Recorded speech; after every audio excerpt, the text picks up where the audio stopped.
Hoppa. Uyumdan hamma yog'ini oldim. Tepaga chiqaylikchi. Hop. Bular nima ekan? Yaxshi, boshqasini keltirib Buchuk. Buning barchasi lekin. Xazina xaritasi bo'lyapman. Salom janob. Kim? Tanımadım. Kimsin? Sen bu yurda neler kılyapsan? Mening uyimda. Bu sizning uyingizmi janob? Mening uyimda kelmas. Boring, ishimni qilay.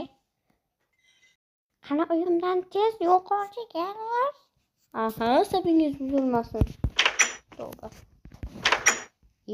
Bu yerga fartar qayoqdan kelib qoldi? Men o'zi qayerdaman? Yangi qishloqmi? Qishloqlarning asabi buzilgandirda. Ko'raylik, nima bor?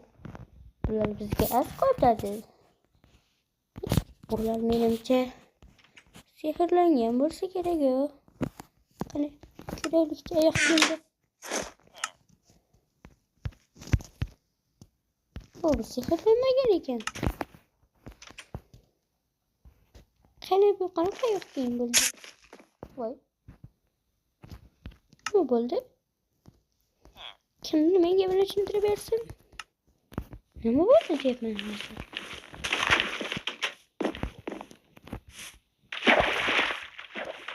Buning uchini tushunmadim.